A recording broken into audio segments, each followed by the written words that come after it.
I think we're live. Edgar's going to come with heavy duty energy tonight. He's so into this tonight. Dude, I logged on. I was like, holy fuck, I didn't even set anything up. I didn't, and like nothing, no link, no nothing, no thumbnail, not a So fucking thing. Edgar is suffering from a severe case of vaginitis. Vaginitis. Do you know what triggered this? This Nah, spell? like all good doctors. I went to the ER on Tuesday.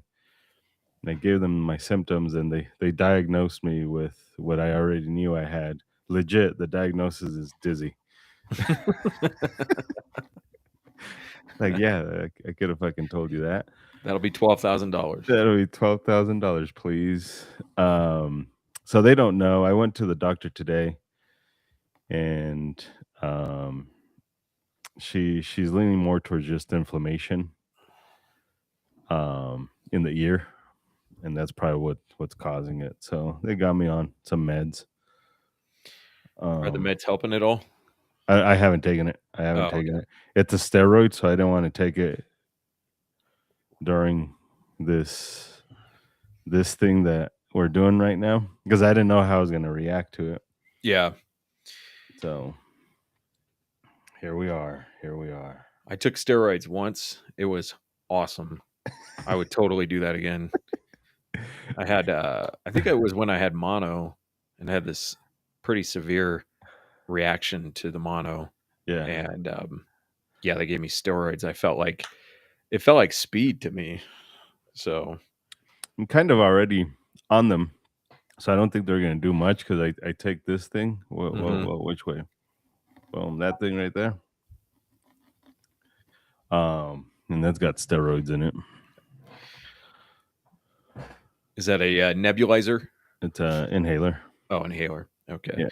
Well, welcome to the medical podcast, Guns for Everyone National, GFE National.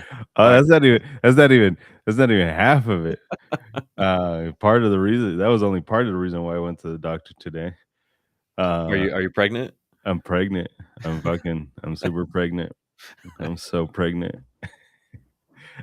No, the other shit I'll talk about if I do end up having the bad thing.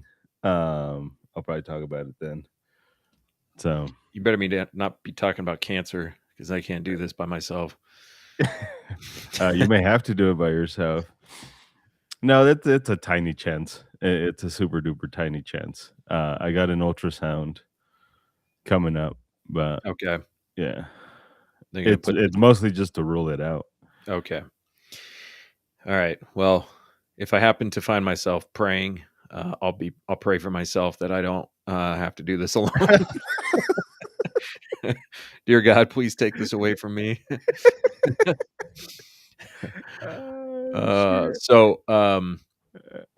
What is new in the world of self-defense shootings? I haven't been watching the news. Did anything happen? Nothing. There's nobody's talking about any self-defense shootings at all. I've seen the video circulate. I don't even know if we need to talk about it, if you did want to talk about it. But well, the only thing I wanted to talk about was how little science is part of this discussion. It seems like you have a predetermined political viewpoint, and it colors your entire perception of the events that took place. Correct. So for those of you who don't know, or for whatever reason you might listen to this in the future when this shooting has left the media cycle, we're talking about the ICE shooting in Minnesota. Was it yesterday? It feels like a lifetime ago.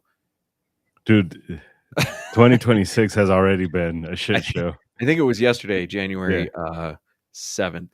And an ICE officer was standing in a not a very smart place, and a vehicle drove in his direction, and he shot and killed the driver. And I really don't have any I don't have any political comment on this, mostly because I'm really on both sides of this. So I don't have anything to say about whether he should have been there or should not have been in there, whether the driver should have done what she did or shouldn't have done. But there's a lot of discussion going on about, was this murder? Was this self-defense? Was Yeah. this lawful use of force? And there there's some good video, there's some not great video, but the good video definitely illustrates how quickly things happen. Yeah. And and the only people whose decisions matter in that moment are the people who are involved. A lot of people are busy saying what they would have done or what they should have done, and if you weren't in the driver's seat and if you weren't holding the gun, like, you have no idea what their brains were processing in that moment. Correct. And we're never going to know. Even the person who did the shooting probably couldn't tell you exactly what his brain was processing in Correct. that moment. But bad things happen real fast, and when conflict happens, it can get real dangerous real fast, especially when there's weapons involved, when there's guns, cars, things like that. So, but yeah, I mean, it's just a lot of bad analysis going on, and not a lot of people paying attention to the science of it. Well, I think to your point, that's the biggest issue is there there is absolutely no um actual thought behind it. It's just I'm a Republican, so I'm going to say the Republican thing. I'm a Democrat, so I'm going to say the Democrat thing. Hmm. This shit gets old, man. Like Yeah. if you live kind of where we're at, it shit gets old because just like I already know what the fuck you're gonna say. Like I don't even need to scroll, Hmm. and there's no truth in I believe this because I'm a Republican or I believe this because I'm a Democrat. Hmm. Shit's retarded. Yeah. It's super fucking dumb. There is value in having a real debate on whether it was appropriate for real reasons, not for political reasons. Yeah. Um, it's dumb. It's Well, super dumb. that person who was shot, that woman who was shot, no matter what she thinks or believes, she's dead now. Correct. And the guy who did the shooting, his life will never be the same after this. He is going to suffer consequences that I bet you, if he could choose to not suffer those consequences, meaning not be in that position where he had to make that choice. I bet you, if you ask him in 5 years from now, 10 years from now, he would wish for anything to not be in that position. So, For sure. um, and it reminds me of a quote that is played at the beginning of Black Hawk Down, and I think it's Socrates: "Is only the dead know the end of war." And it kind of sounds like you're saying, like, the end of war, like no more war, but I take it to mean the consequences, you know. In Like, my reaction to watching watching that whole thing go down was, I hope it was worth it for both of those For people, both of them. because their lives are either over or never going to be the same again. Well, So, and the sad thing, let's say that lady was doing it for um political reasons and let's say activism. I want to protect Mexicans. Um it's all a fucking thing that was drummed up by politicians. yeah. Yeah, so this is a thing created by politicians, a narrative created by politicians that she believed, and I guess I can't take that away from her.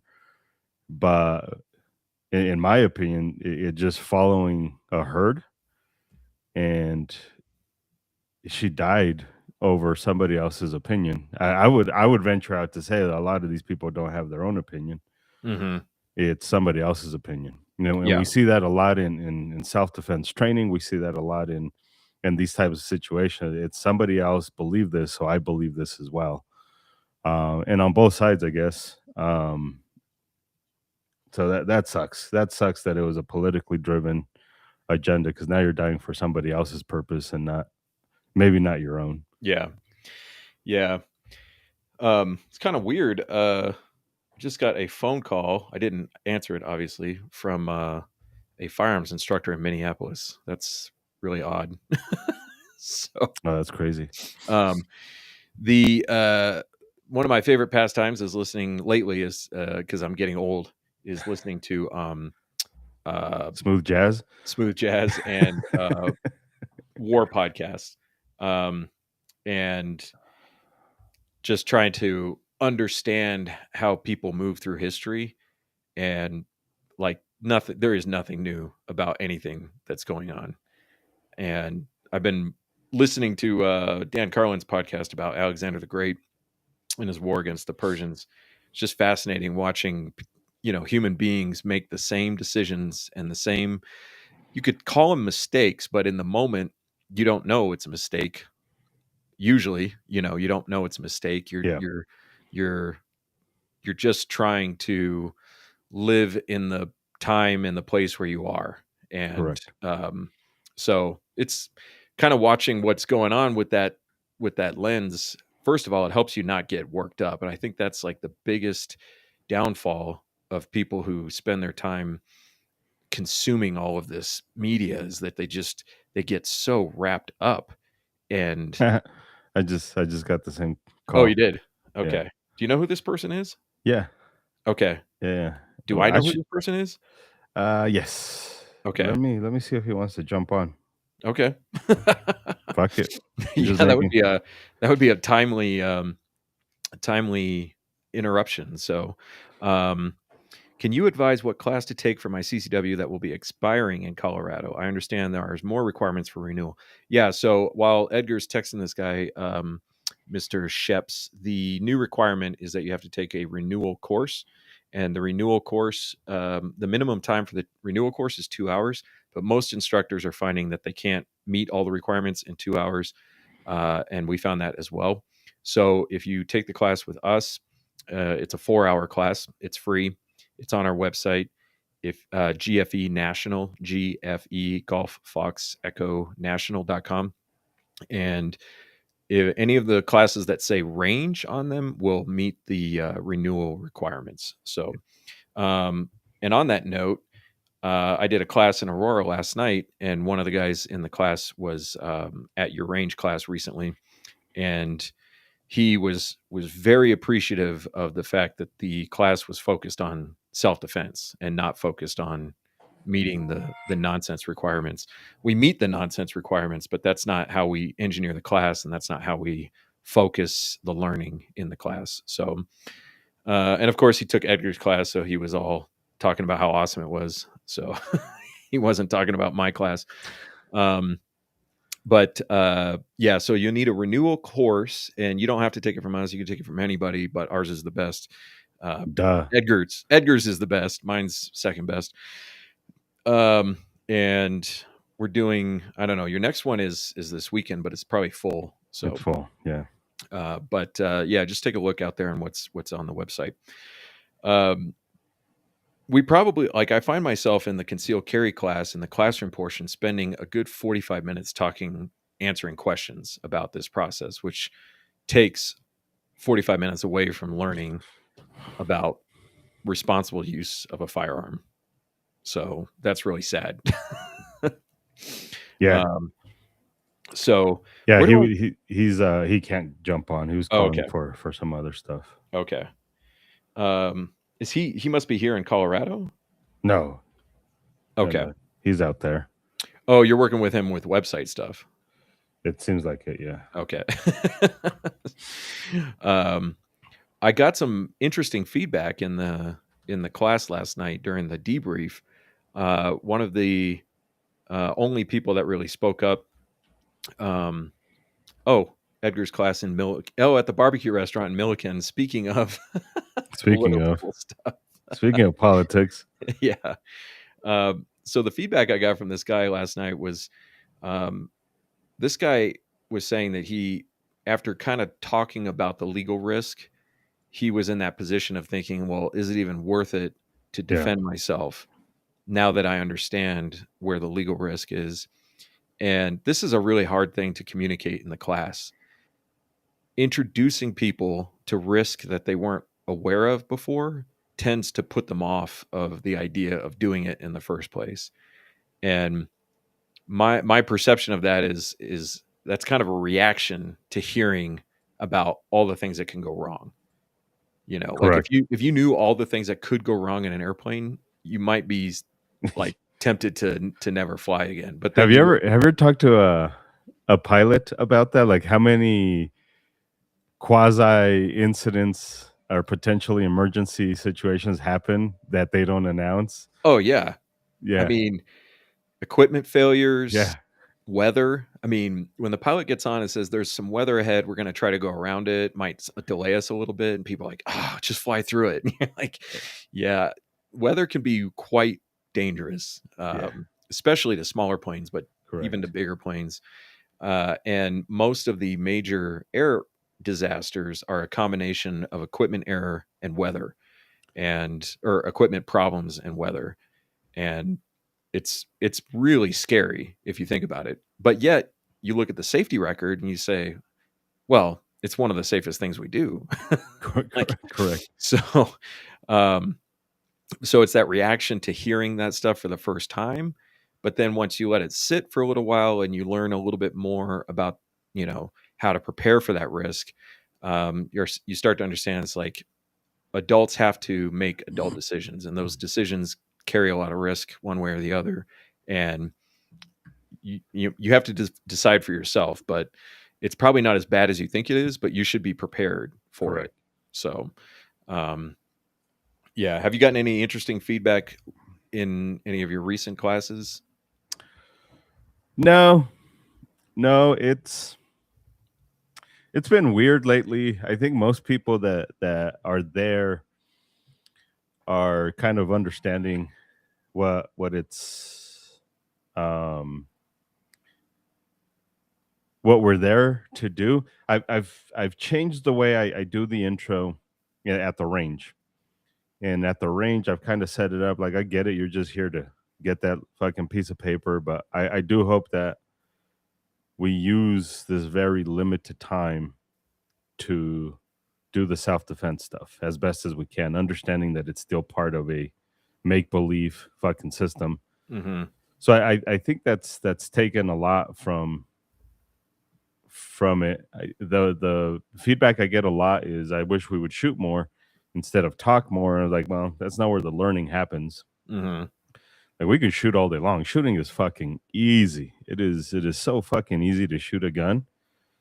It's everything else in between, right? It's the decision making. So you don't end up in a was it murder, was it not murder, was it self defense, and it looks a little bit more cut and dry. Like that was definitely fucking murder, or that was definitely self defense. Like it's a horrible spot to be in, the self defense, or in that middle where like was it not. Mm-hmm. Um, when we looked at Kyle Rittenhouse, as much as I'd like to criticize everything he did leading up to it, I think for most humans it was pretty cut and dry. Like this was, you had a few people for political reasons. I never looked at his case politically, but from the politics point of view, you always had people like, "Well, he's my hero," and then other people like, "He's a fucking racist." Um, but when you look at his video objectively, all emotion aside, it's like, yeah, that was pretty cut and dry. That was, I may not agree, while I sip my fucking champagne and my coffee Yeah. and my slippers, Yeah. me not being there, I may not agree with everything he did, or what he was thinking, but in the moment, I could see why he did it. And then there's the taco shop incident in Houston, where it's just like, that motherfucker looked like he executed that motherfucker. I don't know. So it's all that in between, Mm-hmm. and so I think that's been the most thing, is trying to not convince humans, but get them to understand that shooting is so fucking easy, so easy. It's everything that comes in between that's the difficult part. Yeah. And I do have a video to kind of talk about that later. I think it's later. I had a range class where I didn't get any feedback, but I was thinking about it later, and I should have called it out in the class. When we get to the assessment portion, um, when I'm trying to explain to people what we're doing with assessment. Like, how does assessment work? What's its purpose? And then how we're going to practice it on the range. And I had a line of shooters, and they, did the movement, they did the shooting. And then I started asking them individually, what did you assess? And not a single person None. Yeah. in the entire row of shooters could do what I asked them to do. Yep. And I thought to myself, well, that's weird. I've never had an entire line of shooters not be able to do it. And then the next group that came up, they didn't do a good job. They did better than the first group, but they didn't do a good job. And I was thinking about it. And I was like, I should have brought that up in the debrief and say, did I fail somewhere here to explain this correctly? Because none of you guys did this right. So Correct. It but happens, dude. They yeah, fucking their cognitive overload yeah. It is does happen, crazy. but for an entire group to have Yeah, it happen, like, that's probably on me. I probably did something wrong. So, um, I but doubt that it. feedback is really important, and I think, it's we try to address the issue that people don't like to give negative feedback face to face. So we try to explain what the purpose of it is, and, reassure people that you're not like, I'm not going to take this personally, or I'm going to try not to take this personally, because like, it could still happen. Correct. Um, but it's an important part of the development process for the instructor. It's an important part of the class, and it's an important part of development for the student.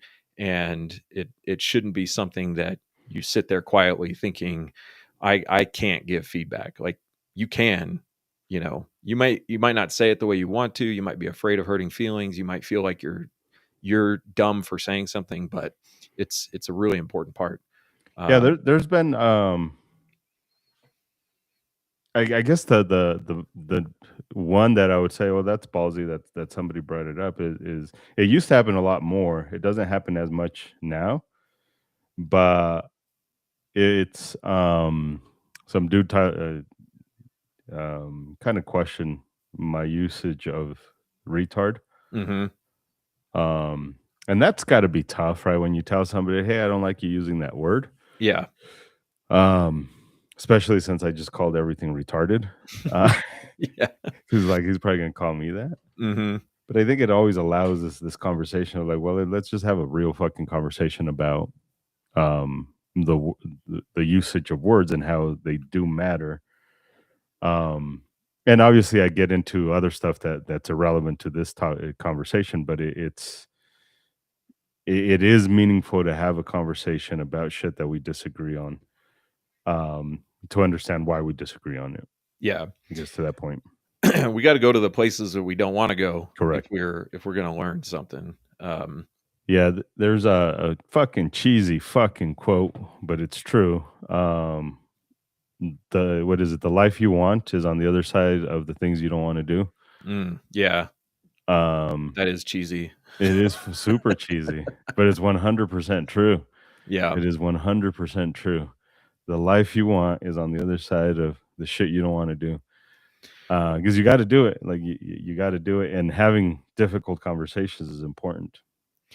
so, to bring up, a name that tends to rile people up, Jordan Peterson talks about this a lot, about how fairy tales illustrate this, and how, myth illustrates this idea that the things you want are in the dark part of the forest, the place that you're Yeah, afraid to go. yeah, And there's a whole bunch of reasons for that, but it's true. And you find out once you go through it, you're like, oh, it seems so obvious after correct, it's over. But correct. before you do it, you think to yourself, I could never, never do that.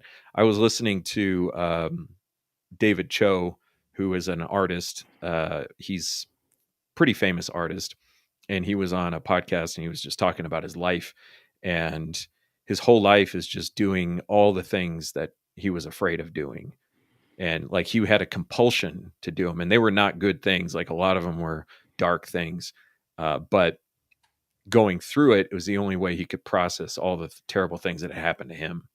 So The kind of person you probably like to listen to, but maybe not be friends with because it's too chaotic and too, um, you know, that kind of person is the kind of person that makes you confront all the things that you are afraid of. So, Yeah. um, not to get too esoteric about firearms training, but really the idea, of using violence against another person is something we're socialized not to do. And I think a lot of people deep down wonder if they really could do it if they had to. And if you can't confront that in a class, you're going to have a harder time confronting it in real life. That conflict. So, um, all right, different topic. This came up in a class. Somebody asked about this, and I gave the best answer I could in the moment, but I've been thinking a lot about it. You've seen the braced pistols, right? The SIG chassis Oh, just where, just 1 second. yeah. I was gonna try a new one. Which one is that one?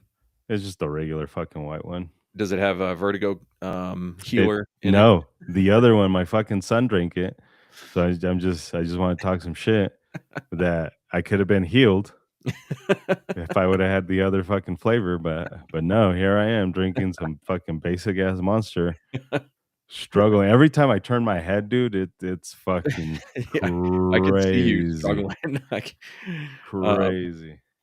so the idea of these braced pistols as defensive weapons. All of them, So, all brace pistols? we're not talking like AR type. We're talking handguns that you drop into like a chassis that turns it into like kind of like a sub gun, uh, where the shoulder brace pops out, um, Yeah, and you have like a handle on the front of it. yeah. And my assessment of this So the tool is that Ronies and shit like that, kinda like it? kind of like that, but these Kinda. are ones that, Yeah, they came out with the SIGs at first. yeah, MX1 tactical brace. There's a bunch of them. I haven't Yeah, kept up with all the models, yeah. but the appeal seems to be that you could put it in a bag, and Mhm. then you have a basically a miniature rifle in the size of a handgun.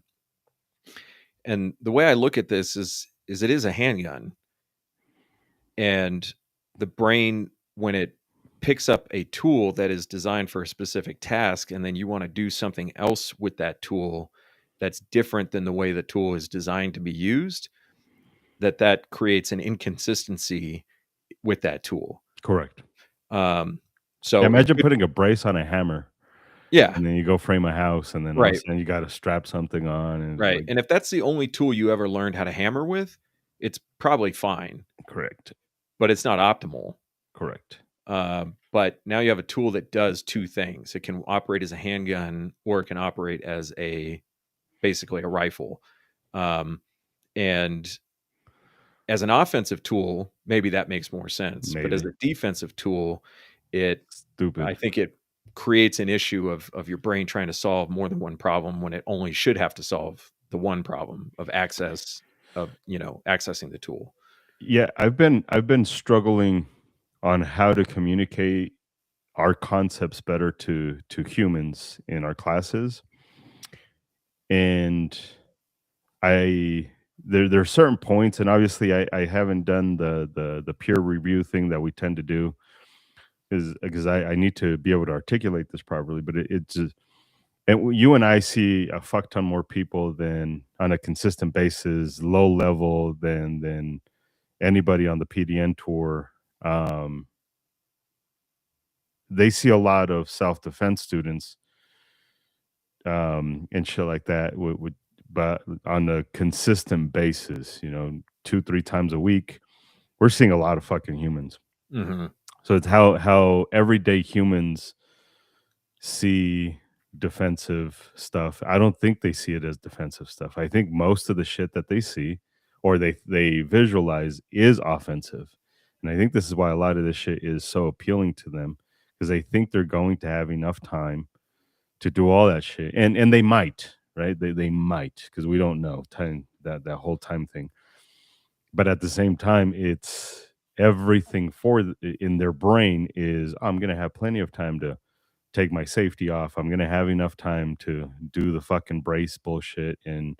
Um, and it's weird why most of these humans believe that it's offensive stuff works, right? They like slicing the pie. You fucking tell a room full of dudes at a concealed carry class we're going to learn how to slice the pie. Oh, they're gonna get it Oh, dude, rock hard. hard, Yeah. fucking solid, dude. Um, but it doesn't. It's not defensive. It's not a good defensive tactic. So the other thing about the pistol is the idea that that a rifle is not exactly intuitive. It's not as intuitive as a handgun in a correct, defensive context, correct, because the rifle requires you to bring your arms close to you to be violent, correct, where the handgun flows with your body's tendency to move your arms away from you to be violent. correct, So the hands have two basic postures for defense, which one is a protective posture and one is a moving the tool as far away or moving the threat as far away as it can get, stretching the hands out, correct, defending with the arms stretched out. correct. And if you, speaking of Kyle Rittenhouse, if you watch the way that he deployed that rifle in the fight, he was using the rifle like he didn't take a single aimed shot with the rifle. Correct. He, when he was confronted face to face on his feet, the rifle was at about what, a little bit above his waist, and it was pointed at the threat. And then when he fell, he's looking at the threats and he is orienting the muzzle towards the threats, but he is not shouldering the gun in any way. And I have a theory that without quite a bit of training, using a rifle in a self-defense context is not intuitive at all. It's something that needs to be trained extensively in order for that to be a well-defined, disciplined, trained response. And so, I don't know if we see any good ones. Yeah, not this one's look at this one. Okay, so that one, he's bringing the rifle up to his face, but he didn't actually fire it in that position. Yeah, I don't think we're gonna see that. Yeah, that was jump kick guy. And this is a theory. This is a working theory. I could be wrong about this. Yeah, for sure. But you really don't see. It was very suboptimal. We'll say that. It was very suboptimal. The caliber was optimal. There was a there was a lot of advantage on his part to have the rifle for doing the most amount of damage once the bullet hits the target. But the use of the rifle was not what we would consider, good form, good mechanics, good, presentation and that kind of stuff. So I'm just playing with this. I'm trying to explore this idea. We're teaching a rifle class in March, a defensive rifle class.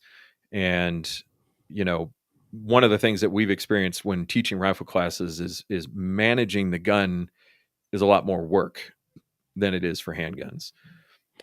Well, and we've talked about this before, right? Because people want to use them a lot for home defense rifles, and then it's always like the reason the handgun is more convenient in that setting is I can use one hand.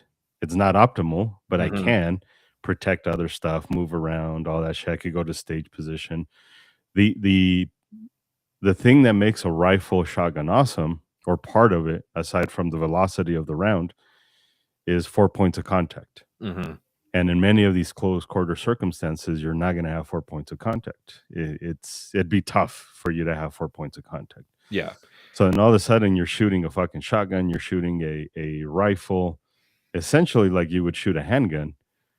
And at that point, just fucking have a handgun. It's not as practical as people make it out to be. Yeah. And that's the problem that the brace is trying to, the brace chassis thing is trying to solve is to give you the convenience of the handgun with the 4 points of contact. But you're venturing into the territory of making a tool more complex than is reasonable for the job that you're asking it to do. Yeah.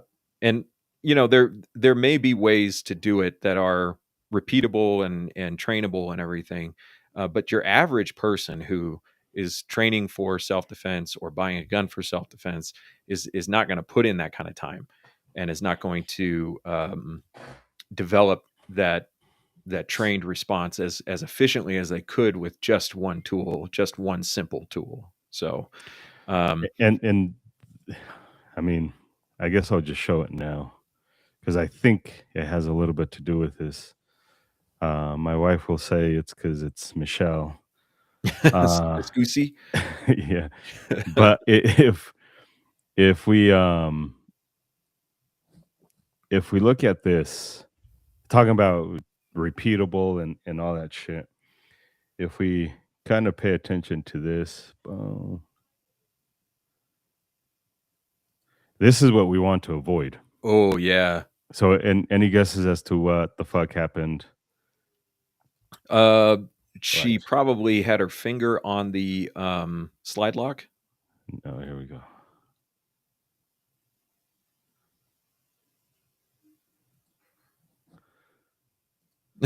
So this is a human who she's a competitive shooter for people that don't know. An Uh, accomplished competitive shooter. she's pretty good on paper, on paper, but it's all choreographed. It's all make believe. It's all in a stage. It's all hyper controlled. And this is the problem with those braces is you can be really good in a hyper controlled environment, and then when life requires you to not be in a hyper controlled environment, shit like that happens. Well, what happened to her was she choreographs her technique, she choreographs her skill. So she shot a few rounds and she went to go do a reload, except she had added one more round than she normally does. So she So was expecting the need to reload. she was expecting the need to reload. So she went to go do a reload because, oh, she had just shot 2 rounds or 3 rounds, however many, and she had one round too many.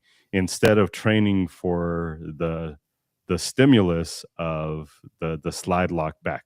Mm-hmm. And you don't need to look at that. Like we talk about this in classes. You don't need to look at it.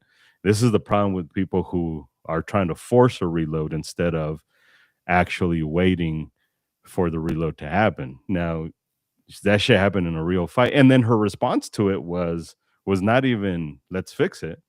Her response to it was like, what happened to my gun? Why didn't it work? And then she reacted like, oh, that's why it didn't work. That's not an appropriate self-defense response. The appropriate self-defense response is fucking fix it and get back inside the fucking fight. Yeah. This is the problem with douchery shit like that, and then listening to people who do competitive shooting and not defensive shooting. It's not the same thing. It's never the same thing. And the consequence, the practical consequence for this is time. Yeah, Is we're creating a situation where something is going to take more time than it needs to take if it was trained appropriately. And going back to what we said about time before, like you might have time to fix that, but you might not, but it's not really up to you. In the fight, we're trying to be efficient for the fight, for the context. And wasting time by diagnosing a problem that doesn't need to be diagnosed because you trained it incorrectly is a problem. Like her gun worked, like there was nothing wrong with her gun. correct, It just correct, didn't do what she expected it to do. And the one of the things that I learned early on in the IDS program was, a lot of guns when you go to reload them uh, from empty, so slide lock back, you shove the magazine in, and the gun closes by itself. And when I was in the end user course and that happened, Rob yelled at me, "Rack the slide," and I said, "But it's loaded."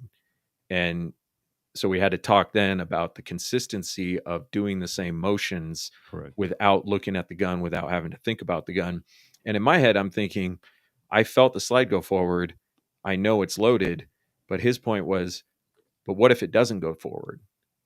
And now you've lost the time.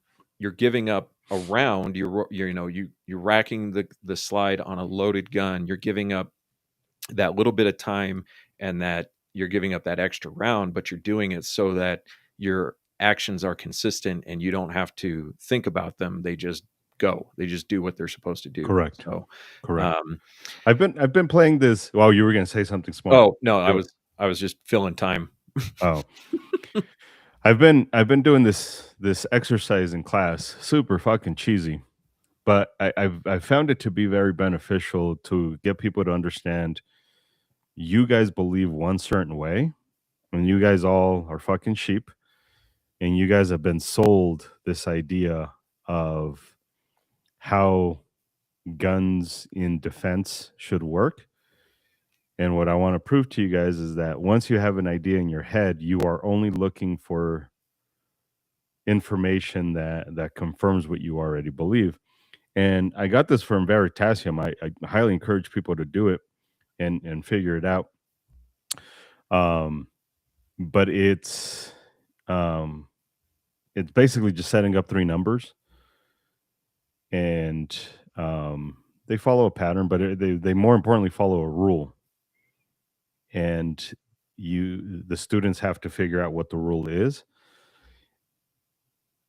and they can ask any questions, say any number, and right away it's like, "Oh, you're just multiplying by 2." And like, "No, that's not the rule." And they're like, "Well, it's plus 2." Well, that's not the fucking rule. And then one time it was times 2 plus 2 and then power of 2, and it was all similar response. And then almost instantly they go like, "Whoa, those are distances," because they're looking at the three numbers I have on the board.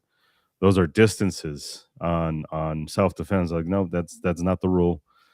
Um and eventually they figure out what the rule is, but the point is like, look at, like, you consistently win math, math, math, math, very similar math, by the way, not even completely different math, and then you went to distances, and then you kind of got stuck on distances or time, distance, time, distance, time, and they'll say the same shit over and over and over again until finally, like, I kind of nudge them in the same direction. And that's basically what happens here is I believe this MX1 thing is super awesome. So I'm only going to find evidence that supports how awesome this thing is.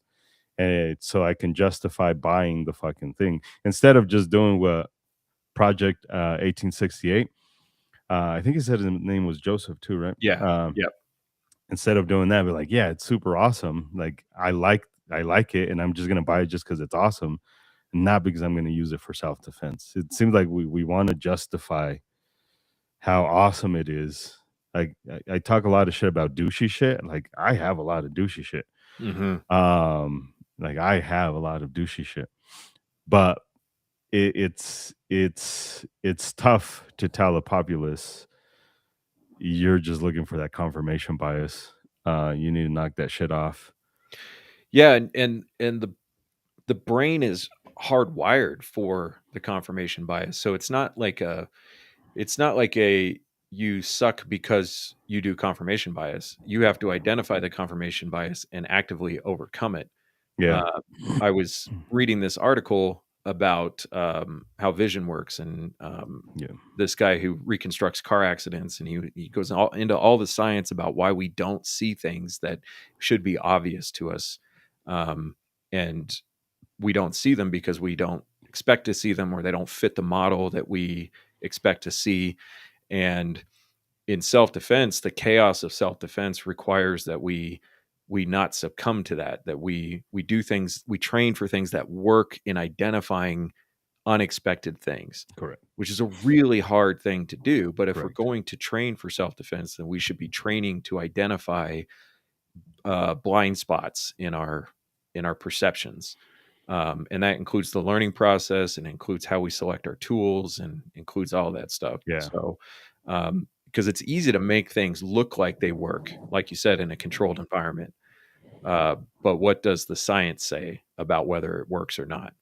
And you know, one of the things that complicates this is that innovation is always there, and we're always looking for a way to improve, but we have to be critical of those innovations and test them against the science, and not test them against our feelings or our previous experiences or our anecdotal experiences. correct.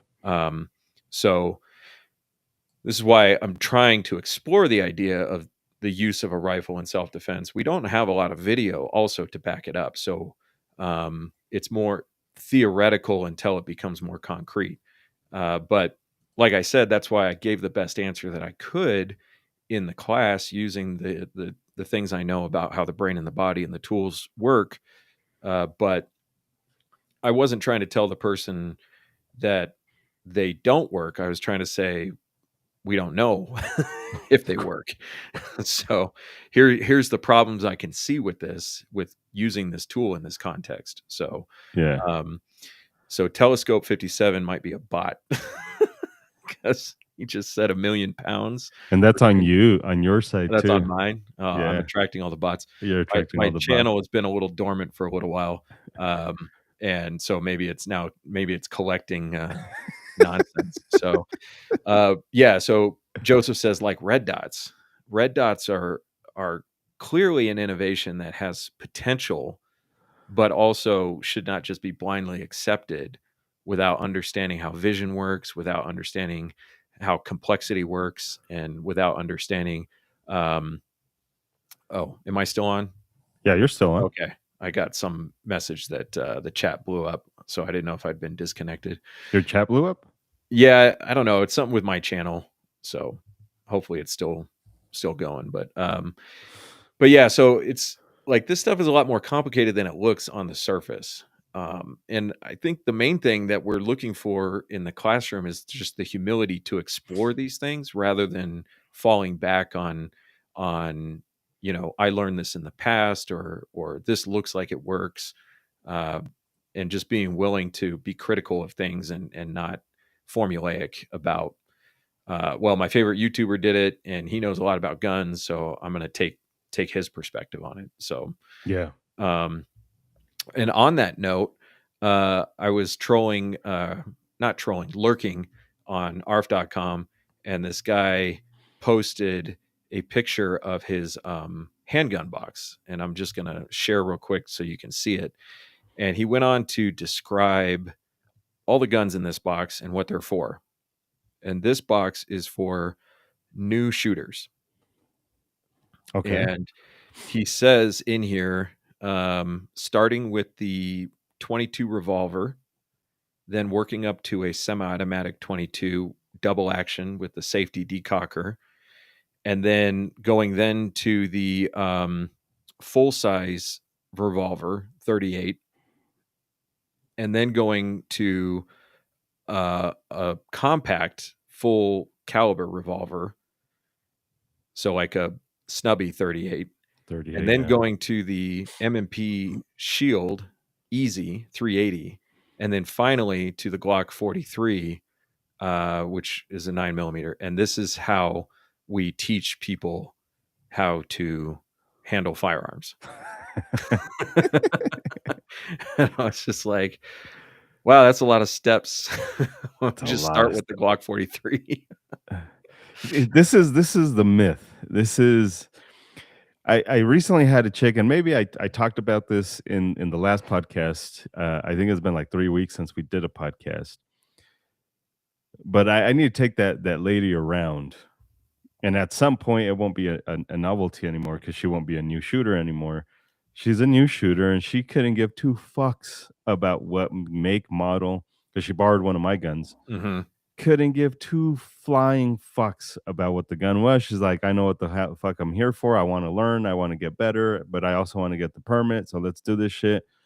What gun do you want? I don't give a fuck. And then we had conversations throughout the class. She's like, yeah, it's just a gun. It's just a gun. I don't like revolvers for self-defense, but I know that if I'm about to get raped, like if somebody's gonna put it in my butt, I'm gonna use the fucking revolver and I'm gonna shoot the motherfucker with whatever. I think instructors like this create this idea that the gun matters more than you and your ability and the understanding of the limbic system and understanding of how your brain works and your body's natural reactions and all that shit. Way too much emphasis in the tool.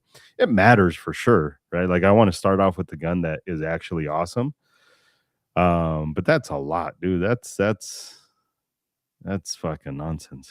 Well, and think of all the complexity that you are overloading this new defensive shooter with. Unnecessary, by the way. Unnecessary complexity.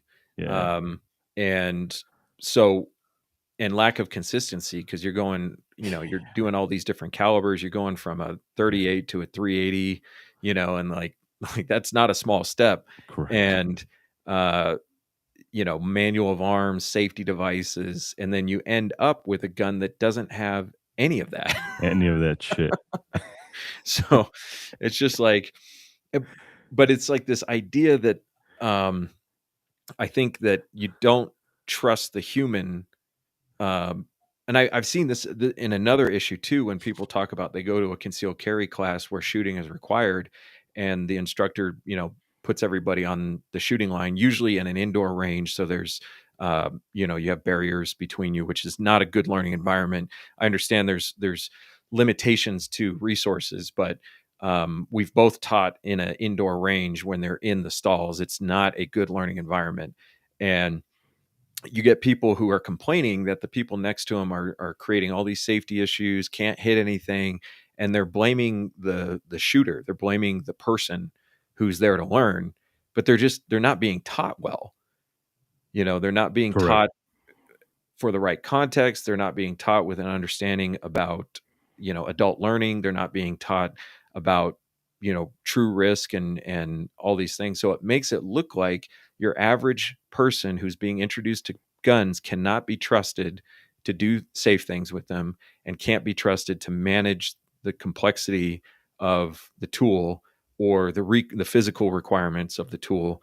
And we just have to like put them through this excruciatingly complex process because they don't know any better.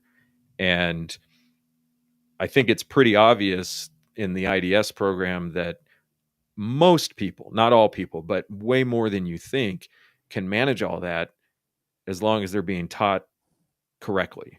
Correct. And one of the pieces of feedback that I've heard many times is we should have gone over the gun more. We should have talked more about the gun. You should have separated the people who are new.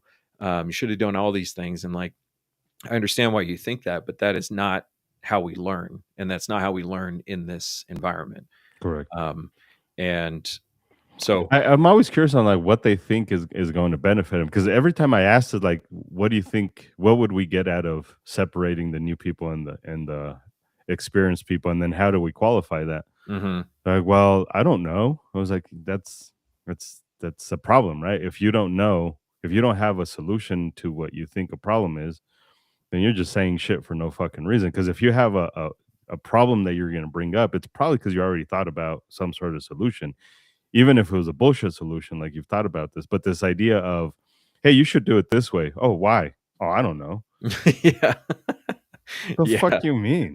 Like, what? Then you're offering nothing. Like, yeah, you're offering nothing. It just, you felt uncomfortable with being around somebody who you think shouldn't be in the class or shouldn't be around you, and you're just racist.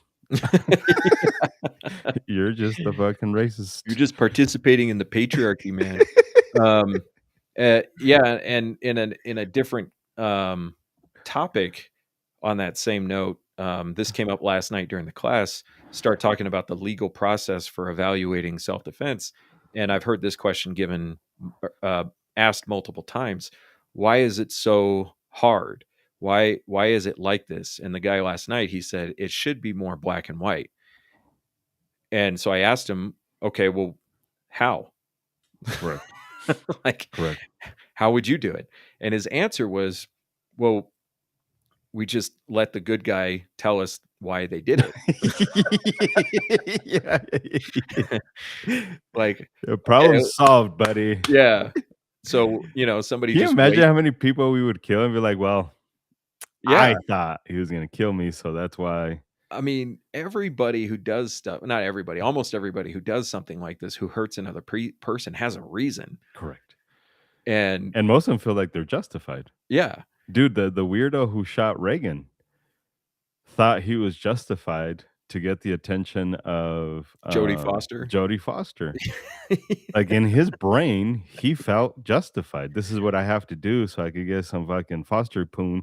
Yeah, And then joke's on him, she's been fucking gay. Like, she should yeah. have said that before. Like, see? Reagan would have never been shy. He would have never supported the Brady Bill. Uh, can you Think of how imagine? different the world would have been. The world would be so different if fucking Jodie Foster would have just came out from the get-go and be like, "I like poontang." Oh, man. But it's so weird how that's dumb. Just Yeah, let and us again, tell like, us. I understand the reason behind the question, because Right. the idea that you would defend yourself and then be treated like a criminal for doing it is not a comfortable feeling. Correct. Um, but it it's an incredibly complex question. We have a pretty clear law, like, meaning that the law is not long, the law is not overly complex. But the problem is the complexity of life and the complexity of how we apply that law to violence, to justified violence. And it's not easy to do. In some cases, it is easy to do. You get, grandma asleep in her bed, and four guys break into the house, and grandma grabs her 38 and starts blasting. And who's going to argue with that?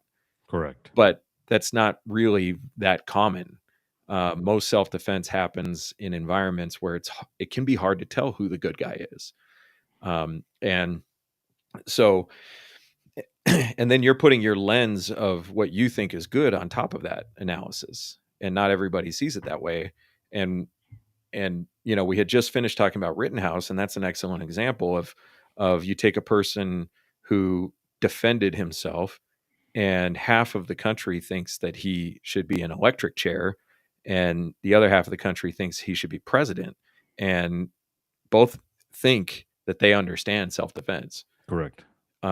So, and it is a complex problem. Like, it's not designed, like, there's no expectation that people are going to, that it's an easy problem to solve. But and I find this with older people. Older people get more entrenched in their ways, and they think, like, the world is the way that I'm used to it being, or it should be the way that I grew up. And they have this idea in their head of that's not really true. It's a romanticized version of the way the world was. Um, and they think, well, things have changed and it's not fair. Should be back to the way that I understood it to be. Correct. But that's not at all how life works. I find myself yelling more and more at the people. It's not even gun related. It's technology related. When they look at the QR codes, and this is a 60-year-old, 70-year-old person, and they Mhm. look at the QR codes, they're like, "What am I supposed to do with that?" I was like, "You're 60, dude. Like, all of this technology was available when you were 50 and when you were 40. Yeah. Like, it's not like you fucking are 80 and you haven't been using a fucking cell phone." I think that excuse of, "Well, I'm 60 and I'm old," they're like, "Motherfucker, you're 60. You grew up with this shit. This shit, you've seen the cameras come up. You've Yeah. seen the smartphones come up.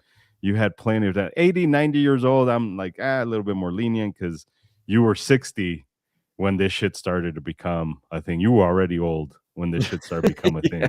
thing. But if you're 60, you were young-ish, still old.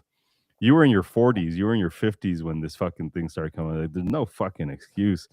Um, in guns, very rarely do I see a an old fuck. We're talking about old, who's willing to accept that today's technology is better than. It's very rare when humans like, yeah, it is what it is. Let's learn it the new way. Mhm. Um, it's so fucked, man, because we're going there. Yeah. We're Yeah. going there. I just had my the water heater replaced, and I took everything out. The dude was from Bulgaria, and I guess yesterday was his name day. And for humans that don't know, it's similar that when Mexicans do. Catholic Mexicans have a day of their saint. Every Mexican has a saint, and it's kind of like your birthday. For him, it was his name day. So it's not his birthday, but that day belongs to people named that name. Okay. So water heater goes out on Tuesday, and I'm trying to fix it. Um, and he comes out because I'm not a pro. I know a little bit, and then he kind of gets it going. We jerry rig it together. Him and I started the process of bypassing a sensor, which you shouldn't bypass, but I fuck it. I have a CO2 monitor. I don't give a fuck, so I bypassed it. Kind of worked, didn't work. He got it to work, and then it stopped working. And then I took everything out. Just this story tells you how old I am. I could have gotten to the point a long time ago. Uh, I already forgot what we were talking about. For sure. So I take the fucking thing out because my landlord, she's like, "That is he there yet?" I was like, "No, I'm okay if he doesn't show up till today. Yeah. Like, I'm okay. Like, he said he had a celebration. Let him have his fucking celebration." No, no, no. I told him he needs to be there. No, like it's cool. It actually would have worked out better for me. Um, and I took everything out because I was like, this lady's relentless. Like, she needs me to have hot water like now. Um, which I appreciate about her, but also kind of annoying. And so I took it out for him, took everything out, and then he got there and installed it. And I tell Tish, I was like, I feel like a fucking State Farm commercial because I'm just there watching him. Like, do you think you need a double L wrench Yeah. for that pipe there, buddy? Like that, don't become your parent shit. Yeah. Yeah. Fucking 100%. I was Those are just my like, favorites. they're just standing over him watching it. So I fear that I'm becoming these fucking people that are not willing to progress and not Yeah. willing to accept that it's not the way it's. But I learned a long time ago when I seen my neighborhood fucking going to shit via gentrification. It's like it's some shit needs to go. Some Mhm. shit is. There's a lot of restaurants. There's here in town, Jim's Burger Haven. Everybody loves Jim's Burger Haven. Like, that place needs to fucking go. Like that, their burgers are dry as fuck. They're disgusting. That place needs to fucking go. Yeah. Like if they turned it into a hipster taco shop, like I'd be all for it. Um, so it's that nostalgia, right? Of like I just want it to be the same. Yeah. Doesn't work in self defense though. Well, and Doesn't work anywhere, but like I think one of the things that happens with self-defense law around this is you probably never heard of anybody going to jail for defending themselves back when there was no social media. oh yeah, But now you hear about it and you're like, that's not the way it was when I was young. Like, how do you know? correct, What was your avenue of information correct, where you learned about this stuff? correct. And there's a video. Am I still sharing? Yeah, I am. Okay. Um, Are you? it said I was. I think Restream's acting weird right now. I don't think it's restream. I think I deleted that one fuck twat. And it caused all kinds of weirdness. Oh, you mean sharing this? Yeah. No, So I deleted the other one that you were sharing. yeah, it said I was still sharing though. Oh, okay. So then you see stuff like this. Colion Noir puts out a Man. video, and I'm only showing the thumbnail. Speaking of old, oh, I was gonna say, speaking of old, look at them fucking fonts, man. That shit's huge. Oh, I'm zoomed in so you can see it, but Got yeah, um, I'm not there yet. I don't have my text messages all zoomed in yet. I'm on my way though. Tisha Um, does. It's hilarious. so this case out of Portland, this thumbnail on the right says shot armed robbers and was charged with murder. And the pace of information these days is you're more than likely going to read that thumbnail than you are to pay attention to the actual story. Correct. And so you say, oh, wait a minute, this guy got robbed at gunpoint, defended himself, Yeah. and was charged with murder. That wasn't the way it was when I was growing up. Okay, well, the real story here is that this dude who's on the right in the thumbnail, who's shooting at full extension, by the way, Yeah, yeah, He yeah. he was robbed, and he grabbed his backpack and ran out of the store. And then once he was out of the store, the 4 armed robbers went to town stealing everything, and he opened his backpack, pulled out his gun, walked over to the drive-through window, and started blasting at these 4 guys From outside. from outside the Yeah. building. And he did this in Portland, and he was charged with murder. And Koyan's really good at the clickbait titles. Yeah, and he Yeah. was acquitted by a Portland jury. That's the real story. Yeah. Like, when people wanna talk about, "Oh, you know, in 'Cause liberal let's be states." honest, he did murder them. Yeah, Whether absolutely. he 100% murdered them. Now we can agree and disagree on should they have been like, how they should have been punished, the burglars, because 'cause I'm not justifying what the robbers did. Right. Fuck those people, pieces of shit. Like, none of that. I hope they get tank cancer, all of that shit. Yeah. But if we look at ethically, morally, and even legally, he did murder them because he Yeah. left, and then he came back with the gun just to shoot them while they were essentially cornered and caged. Yeah. Yeah, exactly. I mean, A this is and as he was close to acquitted. shooting fish in a barrel as you can possibly get. Correct. Correct. Um, and Correct. and who acquitted him? A Portland jury. Yeah, Portland, dude. A A Portland bunch jury. of man buns and And flannels. that's the real story, Correct. but it's buried under this thumbnail. Correct. You know, it's labeled as defensive gun use. We're showing a thumbnail of 4 masked people and a guy shooting, but we're not getting any real context for what's happening here. And, you know, like, I'm not on anybody's side here. I don't know these people. Correct. I you know, maybe this dude who defended himself really believed that he needed to do this, or maybe he was angry. I don't know. Like, I'm Correct. not in his shoes. I'm not on his side. I'm not on the armed robber side. We're just looking at this objectively, Correct. and we can't call this defense. Yeah. Or at least not defense of a person. Correct. We could say defense of the weed shop, but is that worth killing somebody over? And some people would say yes, but that's not what the law says. Correct. So, um, That's but crazy. you see a headline like this and you think, oh, the world's going to hell. This guy was just defending himself and he gets charged with murder. And we don't look at the real story, which is a progressive part of the country, a heavily progressive part of the country acquitted him of this gross misunderstanding of what self-defense is. So, and I like, we have to understand the natural progression of age and the natural progression of how the brain, you know, ages over time, and culture and everything. But like, if we're gonna spend time talking about it and calling it out, like, we have to tell the truth, and Correct. we have to try to draw the correct lessons from it. Yeah. And so this guy is really lucky that he is not going to prison, but his life as he planned it is definitely over. And you know, it sucks to get robbed. It sucks to be taken advantage of, but He ought to hit up fucking Dudley and be like, "Hey, you need another pawn?" yeah.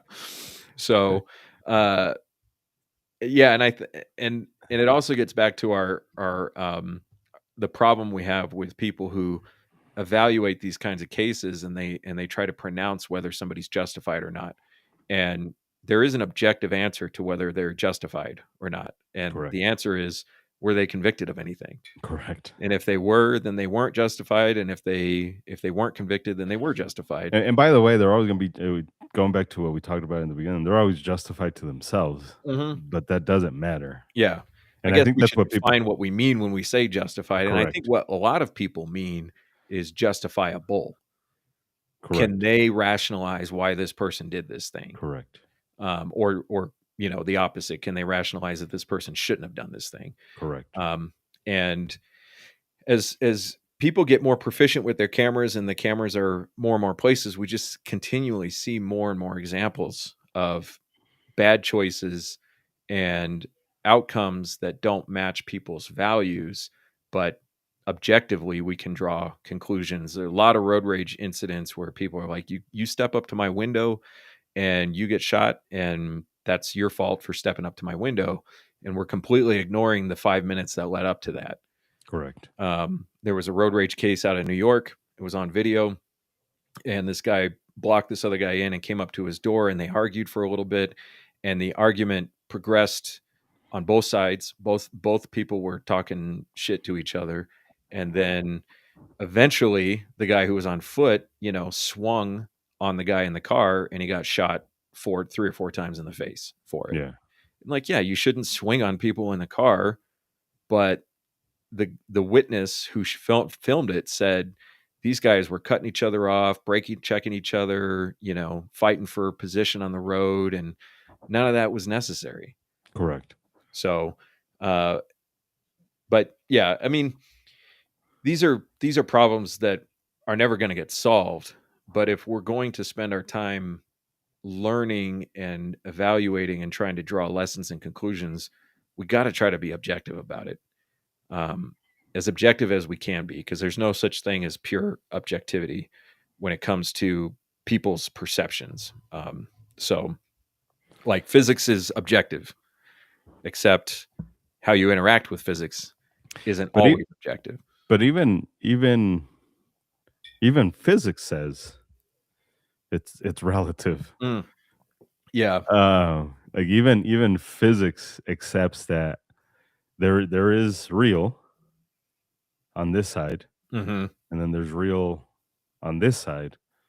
But the problem is that people who are over here want to go over there. It's like that's not the people reality. who are talking about superposition of particles, and I'm just trying to talk about how to fix my car, and we don't have anything to talk about.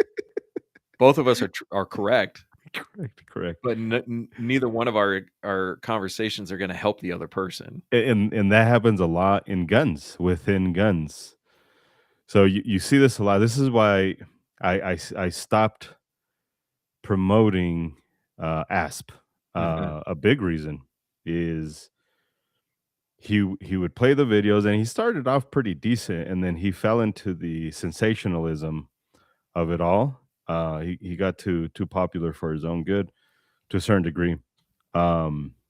It was this is the thing, and here's my opinion about the thing. It was like that had fucking nothing to do with what the fuck that's not valuable. He should have been faster. The fuck?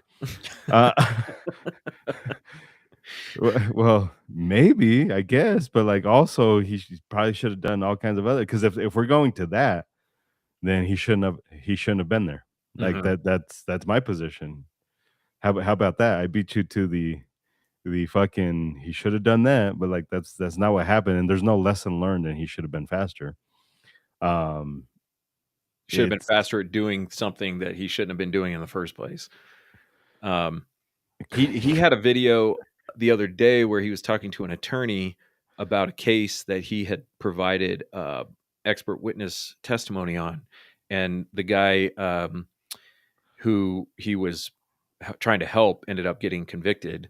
And they acknowledged that he shouldn't have been in that position, but then they spent most of the rest of the time talking about how he got screwed by the legal system. I was like, well, you wouldn't have been in that position if you hadn't been driving like a total asshole and believing that your gun is your problem solver.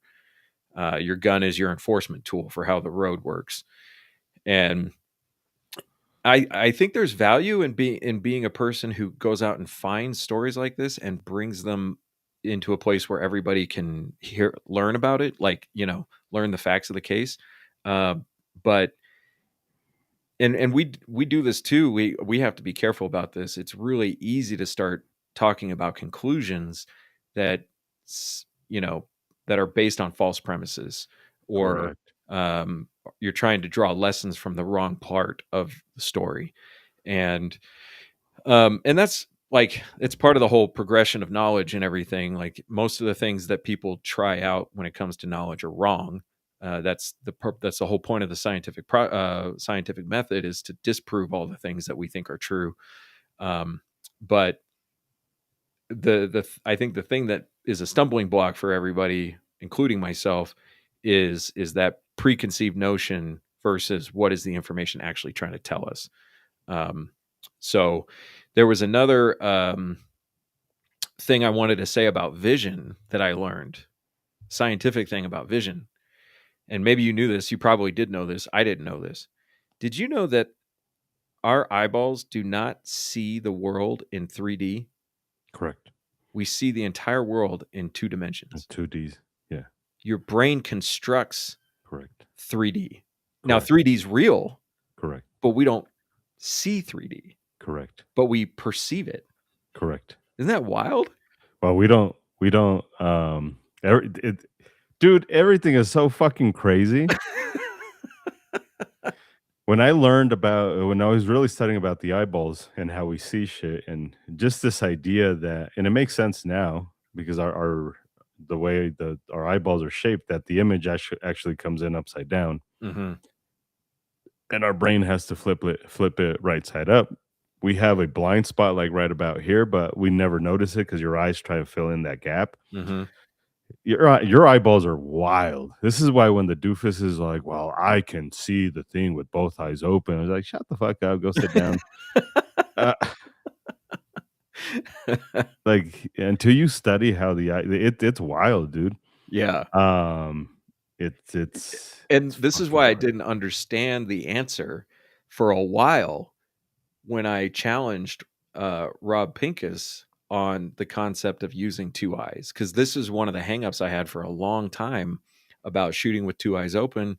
And he gave me the same answer several times, but it didn't click Correct. for a very long time. And the answer was, I'm telling him I can use 2 eyes, so why don't I? And his answer was, you're not using 2 eyes, you're using 1 eye. Correct. And I'm like, no, both eyes are open, but You you're can't. only using one of them. You're only using one of them. And it, like, that was one of those things where I'm like, no, I know because of my experience, but science doesn't agree with that.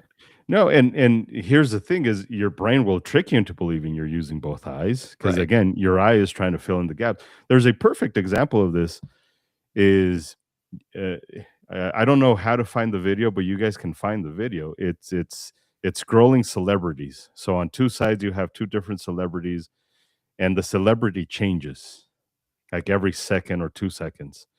Your goal is to focus on the cross. They put like a white cross in the center. You look at that, and at some point, the images will look distorted, like almost like Picasso images.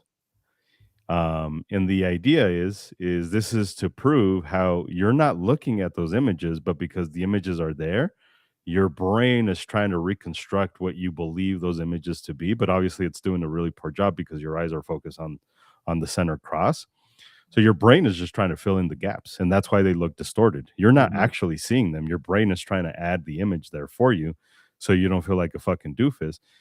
And everybody thinks it's a gimmick, but if you replay the video, you see those images as normal because you're Mhm. actually seeing the it's fucking crazy how the brain works, dude, and how much shit it just tries to make up and is like, let's just pretend because this is what you expect to see. Right. So we're gonna tell you this is what you expect to see so you don't feel like a fucking lunatic. And on top of that, you have uh, the value system and the goals playing over that. So your brain is trying to make sense of an image, but your psychology is also contributing to that. So the eye is doing work, the occipital lobe is doing work, the frontal cortex is doing work, and they're all providing their input. And then whatever you see, you believe is real. Correct. Because if it's not, now there's something really wrong with you. And so it's really fascinating stuff, and it's really heavy duty stuff. Like I can learn about this stuff, but I'm in no way an authority on it. And so it's daunting, I would say. And I think that's one of the things that kind of drives people away from using this information, because if it doesn't fit in the model and they don't understand how to use it, then it feels like it can't be right, so I'm just going to ignore it. Correct. And but I learned a bunch of other things too, like about how your ears turn down the volume on your own voice. This is why part of the reason why our voice doesn't sound like our voice when we hear it on a recording. Part of it is volume. Uh, if you were to take your volume of your voice and then somebody was talking at that same volume at the same distance from your ear, it would be too loud. So your own voice is too loud for your ears. So your brain turns the volume down on your own voice. Yeah. Right And now, right now, I can't fucking hear you well enough with this shit. yeah. So it's like multiply for me right now because whatever the fuck is happening in my head right now Yeah. because of the vertigo, it's all of that shit is the how weirdly it's connected. Yeah. And obviously this is valuable because it's not just a fucking biology lesson, but this is so fucking valuable, more so than what caliber you shoot, Mhm. than how fucking perfect you shoot the target. Like just understanding shit like that, like, oh, that's why it happens. So Yeah. now I can train better. Now I can now I understand why my eyes do that. Now I understand why I see the way I see when I'm shooting the gun, a red dot, focusing on the front side. Now I get it. Now I can defend myself better. And that is a bigger edge. I have to admit it, a bigger edge than what type of gun I'm shooting. Right. Like it's important the type of gun that you shoot, but it's nowhere near as important as I understand how my body works. And by the way, how the bad guy's body works, because it's very similar to mine. So if I can use that to my advantage, it's fucking crazy. Yeah. And then, so when we when you say something in a short class format, like, your eyes don't actually see the way you think they do, like, how much time are we gonna spend on that Correct.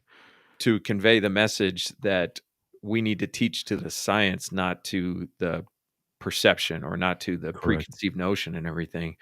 And that's one of the challenges is, like, how do you spend that time wisely that you're in the classroom? And this is one of the values of especially your YouTube videos, where you go a lot more into the science. So somebody who is curious, who has taken a class and heard you say something like that, can sit down and then you get a chance to expose them to a more deeper understanding of Yeah. why those things are true. I think, by the way, you should be doing some of those videos in Spanish too, maybe all of them.